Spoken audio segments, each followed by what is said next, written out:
Hello friends, welcome to my channel Order Flow Girl. This is my first video on this channel, and this channel will be particularly dedicated on how to trade Indian stocks using order flow setups. So without wasting any time, let's just dive in. तो आज जो सबसे पहला stock हमने select किया है discuss करने के लिए वो है टाटा कम्युनिकेशन। टाटा कम्युनिकेशन में अगर हम देखेंगे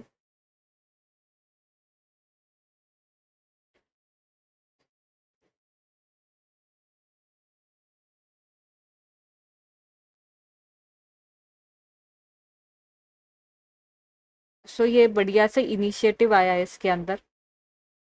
this is like 3 white soldiers, जिसके अंदर यहाँ पे लिक्विडिटी प्रोवाइड हुई थी, यहाँ पे लिक्विडिटी प्रोवाइड हुई थी। तो अगर हम ये वाला पॉकेट पोजीशन कंसिडर करेंगे तो एंट्री नहीं मिली थी, लेकिन this is like advanced ID setup. तो यहाँ पे कहीं हम एंटर कर सकते थे। अगर ये एंट्री करते तो भी 1:1 का आराम से ट्रेड बना था यहाँ पे। इसके अलावा भी ये इनिशिएटिव के बाद में बढ़िया से रिस्पॉन्सिव सेलिंग आया था, और ये ही सेम लेवल पे 1690 के लेवल पे फिर से एंट्री मिल सकती थी, और ये एंट्री मिलने के बाद में जो है ये स्टॉक उड़ा है। सो ये बढ़िया से 1:3 का ट्रेड मिला है इसके अंदर। और अगर सिंगल टाइम फ्रेमिंग भी करते तो ये 1:3 का तो ट्रेड आराम से बन रहा है इसके अंदर। इसके अलावा नेक्स्ट स्टॉक जो है हमारा वो है अपोलो हॉस्पिटल। अपोलो हॉस्पिटल में हम देखेंगे तो ये वैल्यू एरिया के बाहर खुला था, ये गैप अप हुआ था, और बढ़िया से एक इनिशिएटिव कैंडल आई थी शुरू में, पर इसके अंदर कोई भी स्ट्रॉन्ग पॉकेट पोजीशन नहीं था। So there was only one pocket position, वो था उसके लो पे, यहाँ पे।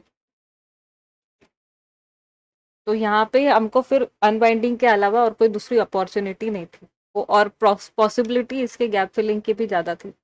तो यहाँ पे देखेंगे हम कि यहाँ पे एक बार डिफेंड हुआ, यहाँ पे फिर एब्जॉर्प्शन हुआ है इसी लेवल पे। सो उसके बाद में हम यहीं पे इस लेवल पे 17447 के 7447 के लेवल पे हम ऑर्डर लगा के बैठेंगे तो एंट्री मिल जाती।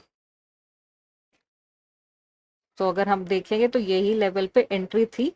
एंटर करने के बाद में ये एक ही कैंडल में 1:2 गया था, और ये जो था ये बहुत बुलिश कैंडल था, जैसे मतलब considering the volume and the delta. पर इसको कोई फॉलो थ्रू नहीं मिला इसके बाद में। मतलब अगर सेलर ने इतना प्रेशर लगाया है तो एक फॉलो थ्रू मिलना चाहिए था, पर फॉलो थ्रू नहीं मिला। ये एक ग्रीन कैंडल बनी थी, तो यहाँ पे एब्जॉर्प्शन देखने मिला था।